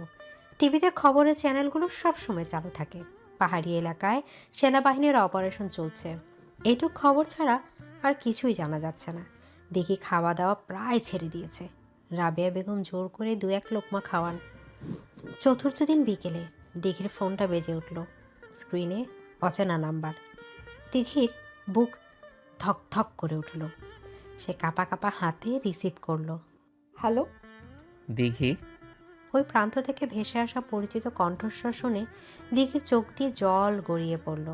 সে কথা বলতে চাইল, কিন্তু গলা দিয়ে কোনো শব্দ বের হলো না। হ্যালো দিঘি, শুনতে পাচ্ছ? তুমি তুমি ফোন করছো না কেন? তুমি কেমন আছো? কোথায় আছো? শান্ত হও, আমি ঠিক আছি। নেটওয়ার্ক পাওয়া যায় না এখানে, পাহাড়ের অনেক ভেতরে আছি। স্যাটেলাইট ফোনে কথা বলছি, বেশিক্ষণ বলা যাবে না। আমার খুব কষ্ট হচ্ছে আহিয়ান, তোমাকে ছাড়া আমি বাঁচবো না। তুমি চলে এসো প্লিজ। বোকা মেয়ে, সৈনিকরা কি যুদ্ধ ফেলে চলে আসতে পারে? আমি ভালো আছি, তোমাকে খুব মিস করছি, প্রতিটা মুহূর্তে মিস করছি। তুমি কি খেয়েছো? রাতে ঘুম হয়? হুম, সব হয়। তুমি ঠিকমতো খাচ্ছ তো? মাকে বলো চিন্তা না করতে। তুমি কবে আসবে? জানি না, অপারেশন শেষ হলেই ফিরবো। শোনো দিঘি, একটা কথা বলি, যদি আমার কিছু হয়ে যায়। খবরদার, একদম ওসব কথা বলবে না। তোমার কিচ্ছু হবে না। আমি জায়নামাজে বসে দোয়া করছি সারাদিন। আল্লাহ আমার দোয়া ফেরত দিতে পারেন না। আচ্ছা আচ্ছা, বলবো না। তুমি আমার শক্তি দিঘি, তোমার এই ভালোবাসায় আমাকে বাঁচিয়ে রাখবে। সিগন্যাল উইক হয়ে যাচ্ছে, রাখতে হবে। লাভ ইউ পিচ্চি। Love you too. Love you so much. লাইনটা কেটে গেল। দেখি ফোনের দিকে তাকিয়ে রইল। মাত্র 2 মিনিটের কথা, কিন্তু এটাই তার কাছে অক্সিজেনের মতো। আহিয়ান ভালো আছে, এই খবরটা থেকে নতুন করে বাঁচার শক্তি দিল। সে চোখ মুছে উঠে দাঁড়ালো। আহিয়ান চলে গেছে শক্ত হতে। সে আর কাঁদবে না, সে আহিয়ানের গর্ব হবে। কিন্তু দিঘির এই স্বস্তি বেশিক্ষণ স্থায়ী হলো না। পরদিন সন্ধ্যায় ড্রয়িং রুমে সবাই মিলে খবর দেখছিল। হঠাৎ ব্রেকিং নিউজের সাইরেন বেজে উঠল। স্ক্রিনে বড় বড় অক্ষরে লেখা, বান্দরবানের গহীন অরণ্যে সেনাবাহিনীর টহল দলের ওপর সন্ত্রাসীদের অতর্কিত হামলা। গোলাগুলি চলছে, একজন অফিসার সহ 3 জন নিখোঁজ। খবরটা শুনে ইশতিয়াক সাহেবের হাত থেকে চায়ের কাপটা পড়ে ভেঙে গেল। রাবেয়া বেগম ওরে বাবারা বলে চিৎকার করে জ্ঞান হারালেন। দিঘি পাথরের মতো বসে রইল। তার কান ভো ভো করছে। সে স্ক্রিনের দিকে তাকিয়ে আছে, কিন্তু কিছুই দেখতে পাচ্ছে না। তার কানে শুধু বাজছে আহিয়ানের শেষ কথাটা, যদি আমার কিছু হয়ে যায়। স্তিকটা দৌড়ে এসে মায়ের মুখে পানি ছিটাতে লাগলো। বুয়া কান্নাকাটি শুরু করলো, কিন্তু দিঘির কোনো বিকার নেই। সে ধীর পায়ে উঠে নিজের ঘরে চলে গেল। দরজা বন্ধ করে সে আহিয়ানের ইউনিফর্মটা বের করলো। সেটা বুকে জড়িয়ে সে জানালার পাশে গিয়ে দাঁড়ালো। বাইরে অন্ধকার, অমাবস্যার রাত। দিঘির মনে হলো তার জীবনের আলোটাও বুঝি নিভে গেল। রাতের বেলা মেজর রাফাত ফোন করলেন ইশতিয়াক সাহেবকে। তার গলা কাঁপছিল। আঙ্কেল, আমরা কনফার্ম হতে পারছি না এখনো, তবে আহিয়ানের টিমের সাথেই কন্ট্রাক্ট লস্ট হয়েছে। আমরা ব্রেকআপ ফোর্স পাঠিয়েছি, আপনি দোয়া করবেন। আমার ছেলে কাপুরুষ না রাফাত, সে শেষ রক্তবিন্দু দিয়েও লড়বে, আমি জানি। ইশতিয়াক সাহেব নিজেকে শক্ত রাখার চেষ্টা করছেন, কিন্তু একজন বাবার বুক ফাটা আর্তনাদ কি লুকানো যায়? সারা বাড়িতে শোকের মাতম। শুধু দিঘি অদ্ভুত রকমের শান্ত। সে জায়নামাজে বসে আছে, সারা রাত সে ওঠেনি। তার বিশ্বাস আহিয়ান তাকে দেয়া কথা ভাঙবে না। আহিয়ান ফিরবে, ফিরতেই হবে। ভোরবেলা দিঘি জায়নামাজে ঘুমিয়ে পড়েছিল। হঠাৎ কলিং বেলের শব্দে তার ঘুম ভাঙল। এত সকালে কে আসবে? কোনো দুঃসংবাদ নিয়ে কেউ আসেনি তো? দিঘি দৌড়ে নিচে নামলো। ড্রাইভার মতিন দরজা খুলল। দরজার ওপাশে দাঁড়িয়ে আছে এক আর্মি জওয়ান, তার হাতে একটা খাম। এটা ক্যাপ্টেন আরিয়ান স্যারের বাসা। হ্যাঁ, আমি ওনার স্ত্রী। কোনো খবর আছে? ম্যাম, এটা হেডকোয়ার্টার থেকে পাঠিয়েছে। দেখি কাঁপা কাঁপা হাতে খামটা নিল। তার মনে হচ্ছে এই খামের ভেতর তার মৃত্যু পরোয়ানা লেখা আছে। সে ধীরে ধীরে খামটা খুলল। ভেতরে একটা চিঠি, সরকারি চিঠি নয়, আহিয়ানের হাতের লেখা। চিঠিতে লেখা, প্রিয় দিঘি, যখন তুমি এই চিঠিটা পাবে হয়তো আমি তখন নেটওয়ার্কের বাইরে অথবা পৃথিবীর বাইরে। অপারেশনে যাওয়ার আগে এটা লিখে রাখছি, যদি আমি না ফিরি তবে মনে রেখো আমি তোমাকে জীবনের শেষ মুহূর্ত পর্যন্ত ভালোবেসেছি। তুমি কেঁদো না, তুমি একজন বীরের স্ত্রী, মাথা উঁচু করে বাঁচবে। আর হ্যাঁ, আমার ড্রয়ারে তোমার জন্য একটা গিফট রাখা আছে, ওটা আমার প্রথম এবং শেষ উপহার মনে করে নিও। এটি তোমার রাগী বর। চিঠিটা পড়ে দিঘিয়া দাঁড়িয়ে থাকতে পারল না। সে দরজার চৌকাঠে বসে পড়ল। তার বুকের ভেতর জমে থাকা কান্নার বাঁধ এবার ভেঙে গেল। সে চিৎকার করে কেঁদে উঠল। আহিয়ান, তুমি এমন করতে পারো না। তুমি ফিরে এসো। আল্লাহ, ওকে ফিরিয়ে দাও। দিঘি সে আকাশ ফাটানো চিৎকারে বাড়ির সবাই ছুটে এলো। চিঠিটা হাত বদল হলো। রাবেয়া বেগমের আহাজারিতে আকাশ বাতাস ভারী হয়ে উঠল। কিন্তু হঠাৎ কান্না থামিয়ে দিল। সে চোখ মুছল। তার মনে হলো আহিয়ান তাকে দেখছে। আহিয়ান তাকে কাঁদতে বারণ করেছে। দিঘি উঠে দাঁড়ালো। তার চোখে এখন আর জল নেই, আছে আগুন। সে বিশ্বাস করে না আহিয়ান নাই। আহিয়ান বেঁচে আছে, কোথাও না কোথাও সে বেঁচে আছে এবং অপেক্ষা করছে দিঘি তাকে খুঁজে বের করবে। বাবা, আমি ওই পাহাড়ে যাব। কি বলছো মা? ওখানে যুদ্ধ চলছে? চলুক যুদ্ধ, আমার স্বামী যেখানে আছে আমি সেখানেই যাব। ও যদি আহত হয়ে পড়ে, ও যদি আমার অপেক্ষা করে, আমি ঘরে বসে থাকতে পারবো না বাবা, আমাকে নিয়ে চলুন। 17 বছরের দিঘির চোখে এমন এক দৃঢ়তা ছিল যা দেখে অবসরপ্রাপ্ত কর্নেল ইশতিয়াক সাহেবও চমকে গেলেন। এ তো সেই চঞ্চল কিশোরী নয়, এ যেন রণাঙ্গনের কোনো দেবী। ভালোবাসার টানে মানুষ কতটা সাহসী হতে পারে, দিঘি আজ তার প্রমাণ দিচ্ছে। আহিয়ানকে ফিরিয়ে আনার এই অসম্ভব যুদ্ধে দিঘি এখন একাই সেনাপতি। এদিকে সেনাবাহিনী জিপটা এঁকে বেঁকে পাহাড়ি রাস্তা দিয়ে উপরে উঠছে। বাইরের আকাশটা আজ বড্ড মেঘলা, যেন প্রকৃতি ও দিঘির মনের অবস্থানের সাথে তাল মিলিয়ে শোক পালন করছে। গাড়ির পেছনের সিটে বসে আছে দিঘি আর তার শ্বশুর কর্নেল ইশতিয়াক। দিঘির পরনে সাদা সালোয়ার কামিজ, গায়ে একটা মোটা চাদর জড়ানো। তার চোখে মুখে গত 3 দিনের নির্ঘুম রজনীর ক্লান্তি স্পষ্ট, কিন্তু সেই ক্লান্তিকে ছাপিয়ে আছে এক ইস্পাত কঠিন দৃঢ়তা। ইশতিয়াক সাহেব মাঝে মাঝে আর চোখে পুত্রবধূর দিকে তাকাচ্ছেন।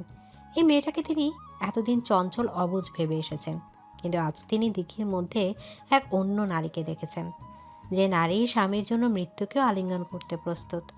ঢাকা থেকে চট্টগ্রাম, তারপর সেখান থেকে সোজা বান্দরবান ক্যান্টনমেন্ট। এই দীর্ঘ পথ এদিকে একটা কথাও বলেনি। সে শুধু জানালার বাইরে তাকে বিড়বিড় করে দোয়া পড়েছে। মারে, আর বেশিক্ষণ লাগবে না, আমরা প্রায় চলে এসেছি। তুমি একটু পানি খেয়ে নাও। আমার পিপাসা নেই বাবা, আমি ঠিক আছি।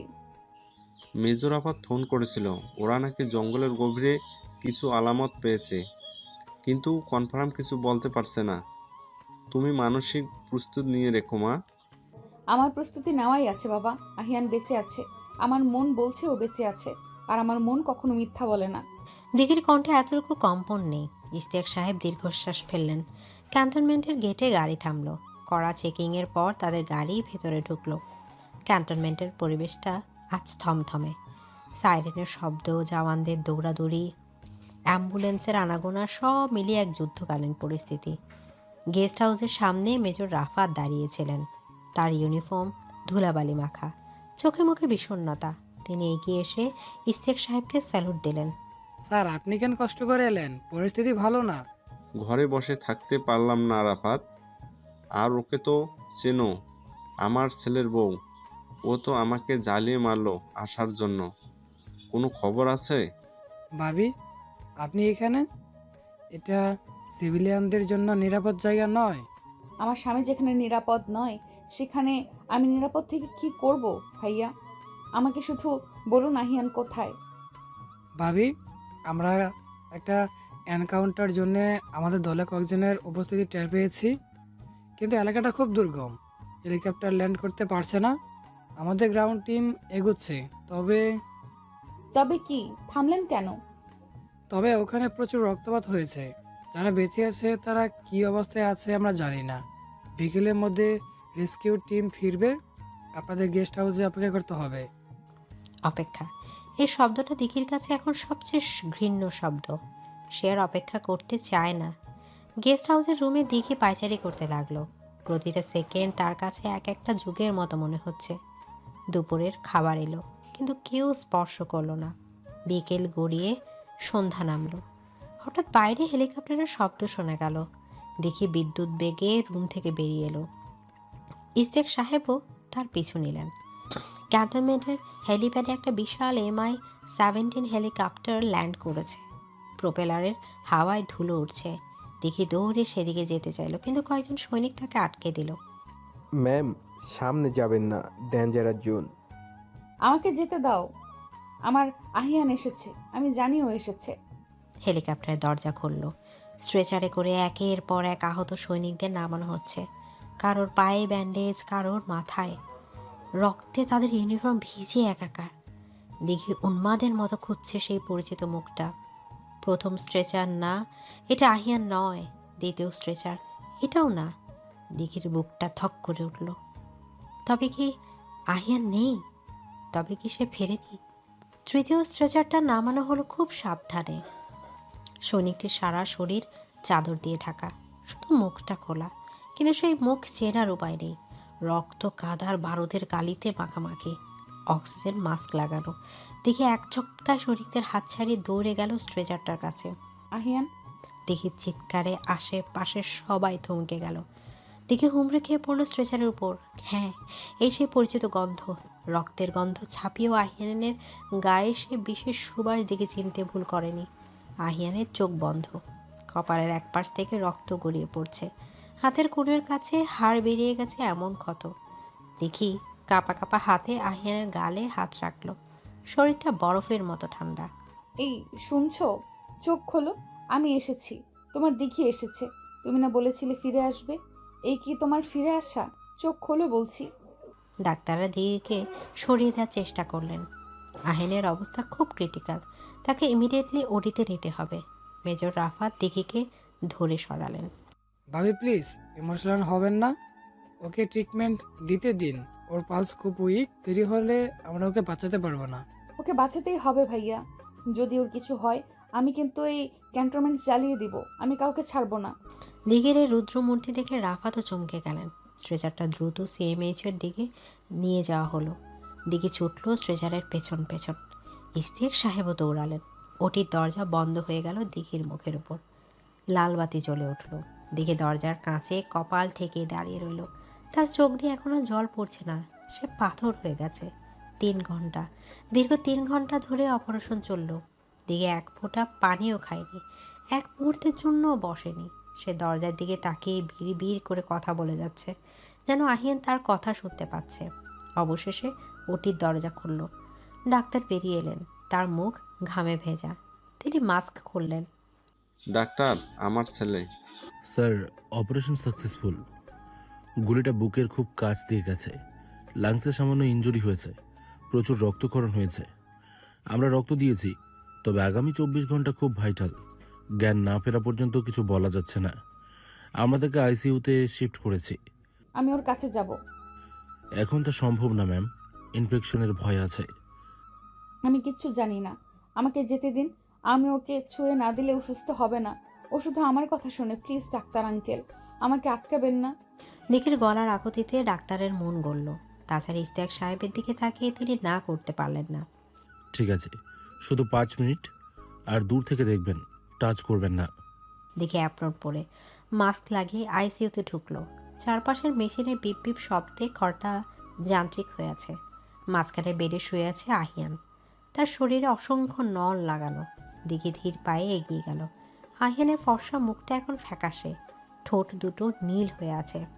দিঘি ডাক্তারের নির্দেশ মানল না। সে বেডের পাশে রাখা টুলে বসলো এবং আহিয়ানের হাতটা নিজের 2 হাতের মুঠোয় নিল। হাতটা খুব ঠান্ডা। দিঘি সে হাত নিজের গাল ঘেঁষে উষ্ণতা দেওয়ার চেষ্টা করলো। খুব কষ্ট হচ্ছে তাই না? আমি জানি তো, তুমি তো ব্যথাই সহ্য করতে পারো না, একটুতেই রেগে যাও। আর আজ দেখো শরীরটা কেটে কুটে কি অবস্থা করেছে। দিঘি ফিসফিস করে কথা বলছে, তাকে তার চোখের জল গড়িয়ে পড়ছে আহিয়ানের হাতের উপর। ওঠো না আহিয়ান, আমাকে বকো, বলো যে আমি পিচ্ছি, বলো যে আমি অবুঝ। তাও একটা কথা বলো, তুমি চুপ করে থাকলে আমার দম বন্ধ হয়ে আসছে। তুমি না বলেছিলে আমাকে ভালোবাসো? ভালোবাসার মানুষ কি এভাবে কষ্ট দেয়? দিঘি উঠে দাঁড়ালো। সে ঝুঁকে আহিয়ানের কানের কাছে মুখ নিল। মাস্কটা একটু সরিয়ে সে আহিয়ানের গালে আলতো করে চুমু খেলো। ফিরে এসো, প্লিজ ফিরে এসো। তুমি যদি ফিরে না আসো আমি কিন্তু এই হাসপাতালে অনশন করব। আমি জানি তুমি শুনতে পাচ্ছ। আমার রাগী বর, আমার ভালোবাসা, ফিরে এসো।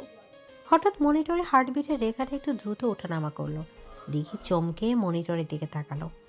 আহিয়ানের হাতের আঙ্গুলটা কি একটু নড়ল।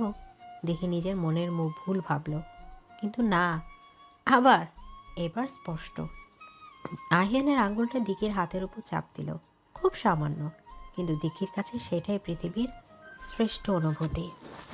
ডাক্তার, ডাক্তার, ও নড়ছে, ও আমার হাত ধরেছে।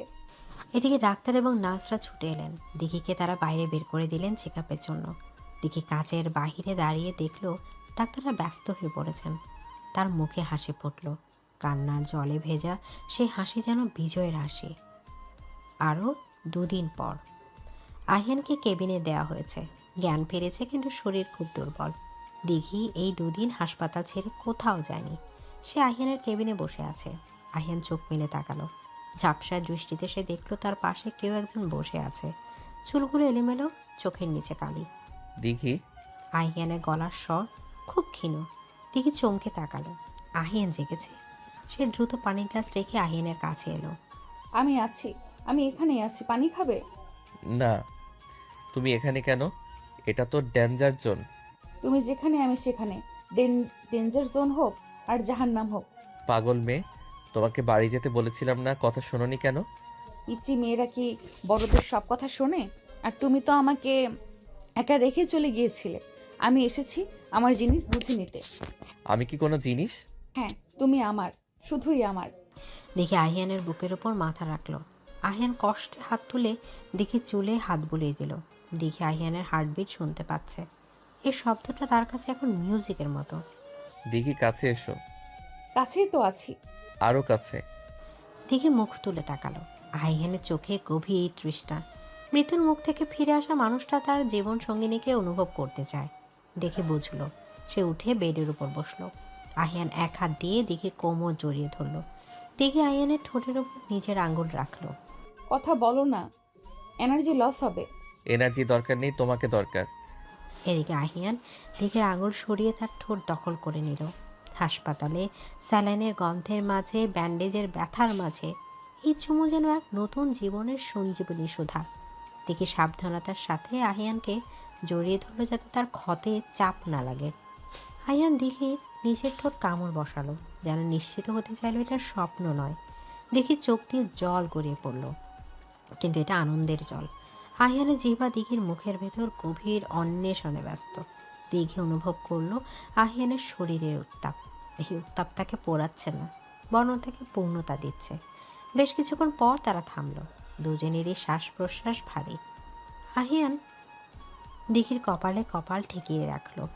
আমি ভেবেছিলাম আর কখনো তোমাকে দেখতে পাবো না। ওই জঙ্গলে গুলির আঘাতে যখন পড়েছিলাম তখন শুধু তোমার মুখটা মনে পড়ছিল। তোমার সেই শাড়ি পরা, সেই ঝগড়া, সেই চকলেট খাওয়া। চুপ করো তো, পুরনো কথা মনে করতে হবে না। তুমি ফিরে এসেছো, এটাই শেষ কথা। তুমি আমাকে ফিরিয়ে এনেছো দিঘি। তোমার ওই জেদ, ওই পাগলামি আমাকে মরতে দেয়নি। আজ থেকে আমি তোমার কেনা গোলাম হয়ে গেলাম। তাই যা বলবো তাই শুনবে? শুনবো। অর্ডার করো ম্যাম। এখন ঘুমাও, আর কোনো কথা নয়। ঘুম আসছে না, ব্যথা করছে। কোথায় ব্যথা? বুকে। আমি মলম লাগিয়ে দিব? মলমে কাজ হবে না, অন্য ওষুধ লাগবে। কি ওষুধ? তোমার আদর। দিঘি লজ্জায় লাল হয়ে গেল। সে আশেপাশে তাকালো। কেবিনে কেউ নেই। সে আহিয়ানের গলার কাছে বুকের ব্যান্ডেজের পাশে খোলা জায়গায় আলতো করে চুমু খেতে শুরু করলো। আহিয়ান চোখ বন্ধ করে সে স্পর্শ উপভোগ করতে লাগলো।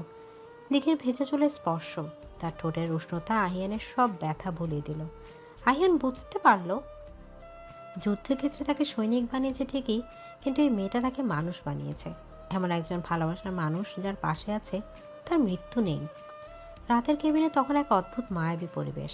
বাইরে হয়তো পাহাড়ের বুকে এখনও বারুদের গন্ধ, কিন্তু এখানে আছে শুধু ভালোবাসার সুবাস। দিঘি আহিয়ানের হাতটা নিজের বুকের কাছে চেপে ধরে বসে রইল। আহিয়ান গভীর ঘুমে তলিয়ে গেল। দিঘি সারা রাত জেগে পাহারা দিল তার রাজপুত্রকে। সে জানে তাদের গল্পটা কেবল শুরু হলো। সত্যিকারের যুদ্ধ শেষ, এবার প্রেমের যুদ্ধ শুরু। আর এই যুদ্ধে হার জিত নেই, আছে শুধু সমর্পণ। যুদ্ধের মাঠ থেকে ফিরে আসা সৈনিকের জন্য সবচেয়ে বড় প্রশান্তি হলো তার প্রিয়ার কোল। আহিয়ান এখন পুরোপুরি বিপদমুক্ত। হাসপাতাল থেকে ছাড়া পর 2 মাস কেটে গেছে। ডাক্তার তাকে কড়া বিশ্রামে থাকতে বলেছিলেন, আর সেই ডাক্তারের চেয়েও বড় ডাক্তার হয়ে দাঁড়িয়েছে দিঘি।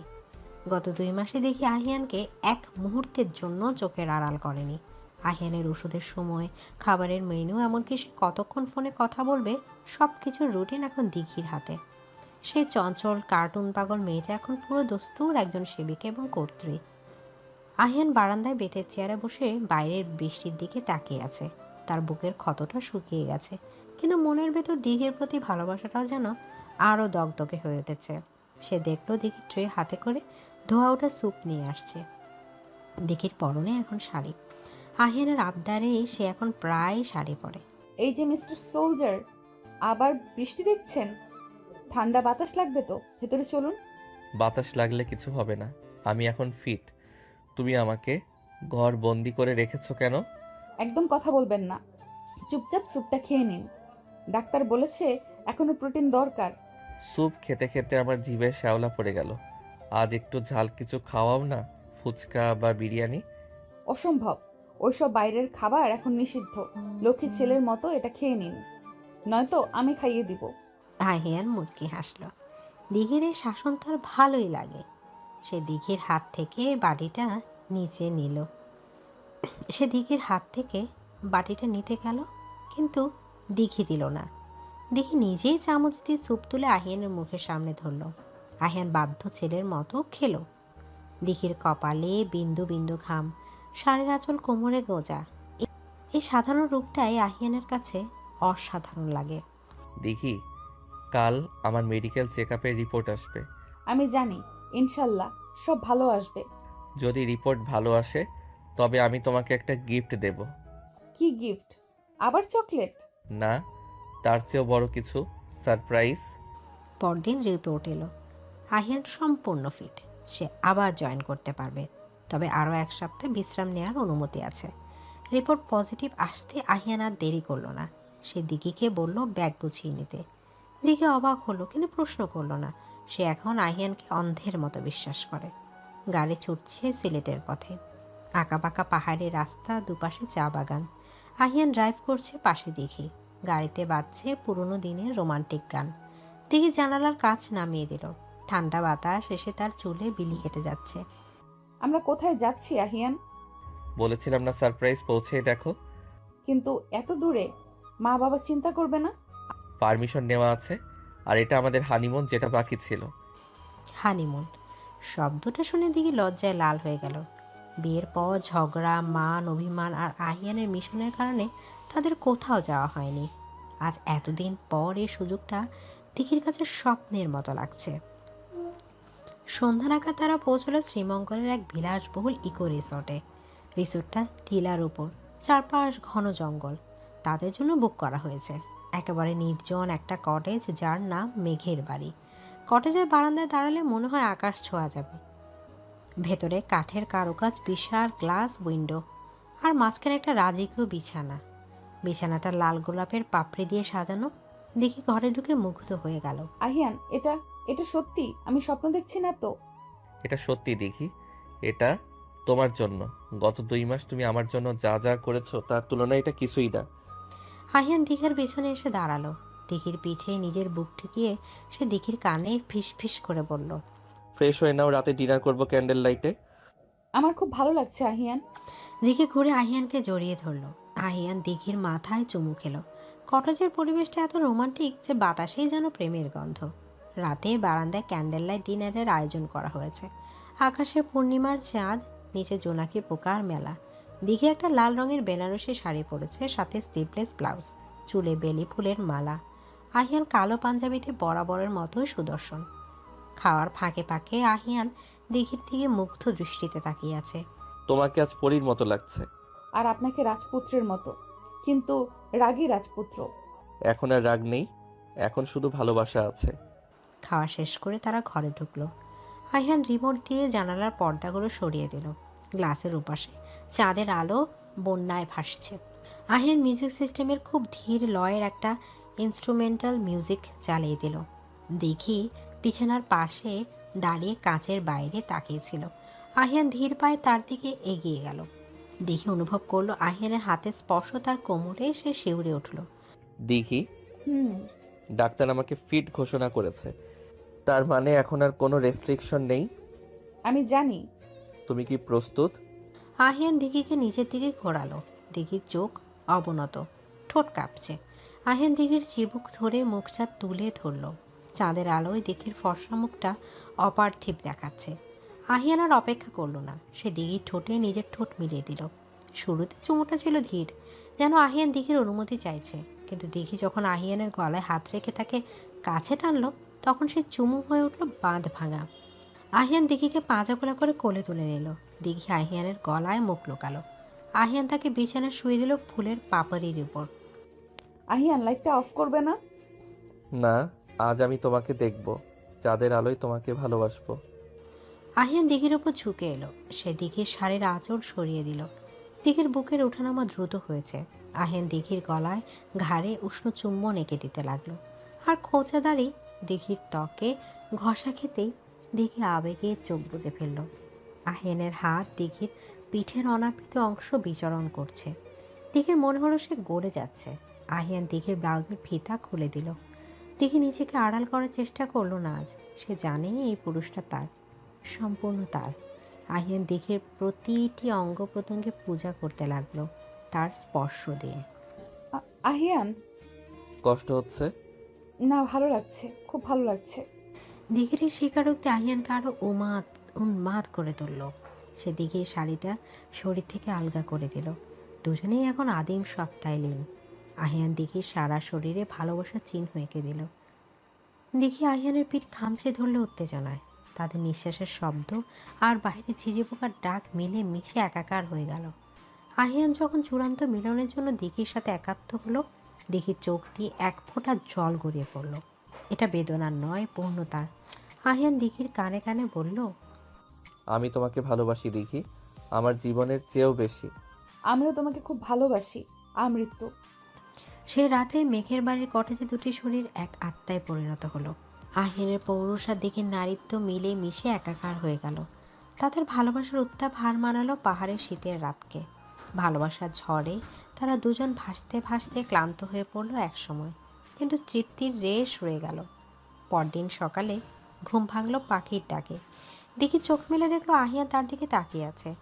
আহিয়ানের এক হাত দিঘির মাথার নিচে, আরেক হাত সে দিঘির আঙুল দিয়ে খেলছে। দিঘি লজ্জা পেয়ে কম্বল দিয়ে মুখ ঢাকলো। লজ্জা পাচ্ছ কেন? কাল রাতে তো খুব সাহসী ছিলে। যা, আপনি খুব অসভ্য। তাই? তাহলে অসভ্যতা আরেকটু করি। আহিয়ান দিঘিকে আবার কাছে টানার চেষ্টা করলো। দিঘি হেসে আহিয়ানের বুক থেকে সরে গেল। সে বিছানা থেকে নেমে বাথরুমের দিকে দৌড় দিল। আহিয়ান তার যাওয়ার পথের দিকে তাকে তৃপ্তির হাসি হাসলো। এই মেয়েটা তার জীবনটা পূর্ণ করে দিয়েছে। বিকেলে তারা চা বাগানে ঘুরতে বের হলো। দিঘি একটা হলুদ শাড়ি পরেছে, আহিয়ান জিন্স আর টি শার্ট। তারা হাত ধরে হাঁটছে সবুজ গালিচার মাছ দিয়ে। আহিয়ান, একটা কথা বলবো? বলো। তুমি যখন নিখোঁজ ছিলে তখন আমি একটা মানত করেছিলাম। কি মানতো? তুমি যখন নিখোঁজ ছিলে তখন আমি একটা মানত করেছিলাম, তুমি ফিরে আসলে আমরা একটা এতিমখানায় একদিন খাওয়াবো, আর আর আর আমাদের প্রথম বাচ্চা হলে তার নাম রাখবো বিজয়, কারণ তুমি মৃত্যুকে জয় করে ফিরেছো। আহিয়ান থমকে দাঁড়ালো। সে দিঘির হাতটা শক্ত করে ধরল, আর চোখে জল এসে গেল। 17 বছরের এই মেয়েটার চিন্তা ভাবনা এত গভীর হতে পারে? আহিয়ান দিঘিকে জড়িয়ে ধরল মাঝ রাস্তায়। ইনশাল্লাহ আমাদের বিজয় আসবে, খুব তাড়াতাড়ি আসবে। 1 বছর পর সেনানিবাসের অফিসার্স ক্লাব। আজ ক্যাপ্টেন আহিয়ান প্রমোশন পার্টি। সে এখন মেজর আহিয়ান। তার বুকে মেডেল ঝুলছে। পার্টির এক কোণায় সোফায় বসে আছে দিঘি। তার কোলে ফুটফুটে এক ছেলে বাচ্চা। বাচ্চার বয়স মাত্র 2 মাস। দিঘির পরনে নীল বেনারসি। সে এখন আর সেই চনমনে কিশোরী নয়, বরং এক গর্বিত মা এবং মেজরের স্ত্রী। তার চোখে মুখে এক স্নিগ্ধ গাম্ভীর্য। আহিয়ান স্টেজ থেকে নেমে সোজা দিঘির কাছে এলো। সবাই তাদের দিকে তাকিয়ে আছে। আহিয়ান দিঘির পাশে বসলো এবং বাচ্চাটাকে কোলে নিল। আমার বিজয় ঘুমাচ্ছে? হ্যাঁ, মাত্র ঘুমালো। খুব দুষ্টু হয়েছে, একদম তোমার মতো, সারাদিন কোলে থাকতে চায়। হবে না, বাপের বেটা তো। বাবার মতোই রাগী আর জেদি। আর মায়ের মতো সুন্দর। আহিয়ান দিঘির দিকে তাকালো। এই 1 বছরে তাদের জীবন অনেক বদলেছে। দায়িত্ব বেড়েছে, ব্যস্ততা বেড়েছে, কিন্তু ভালোবাসা কমেনি একটুকু। বরং সেই ভালোবাসা এখন আরো পরিপক্ক হয়েছে। আহিয়ান এক হাত দিয়ে ছেলেকে ধরে রাখলো আর অন্য হাত দিয়ে দিঘিকে হাত ধরলো সবার সামনে। থ্যাংক ইউ দিঘি। কেন? আমাকে বাঁচিয়ে রাখার জন্য, আমাকে এই সুন্দর জীবনটা দেওয়ার জন্য। তুমি না থাকলে আমি কবেই হারিয়ে যেতাম। তুমি আমার পিচ্চি বউ, আবার তুমি আমার গার্জিয়ান। আর তুমি আমার সব, আমার শুরু, আমার শেষ। ক্লাবের মৃদু আলোয় আহিয়ান আর দিঘি একে অপরের দিকে তাকিয়ে রইল। তাদের চোখে এখন আর কোনো ভয় নেই, কোনো অনিশ্চয়তা নেই, আছে শুধু বিশ্বাস। যে বিশ্বাস মৃত্যুকে হারিয়ে দেয়, যে বিশ্বাস দুটি ভিন্ন মানুষকে একসাথে বেঁধে রাখে। পিচ্চি মেয়েটা আজ সত্যিই এক সেনাবাহিনীর বউ হয়ে উঠেছে, সাহসে, প্রেমে এবং ত্যাগে। তাদের গল্পটা এখানে শেষ নয়, বরং এটা এক নতুন অধ্যায় শুরু, ভালোবাসার অধ্যায়, যা চলবে অনন্তকাল। প্রিয় দর্শকবৃন্দ, ভিডিওটি দেখার জন্য অনেক অনেক ধন্যবাদ। আমাদের এই ভিডিওটিতে একটি লাইক দিলে আর আমাদের এই ছোট্ট চ্যানেলটিকে সাবস্ক্রাইব করে আমাদেরকে সাপোর্ট করলে আমরা নতুন নতুন ভিডিও আপলোড করার অনুপ্রেরণা পাবো। আমাদের চ্যানেলটি সাবস্ক্রাইব করে আমাদের সাথে জুড়ে থাকুন এবং এইরকমই ভিডিও দেখতে থাকুন। ধন্যবাদ।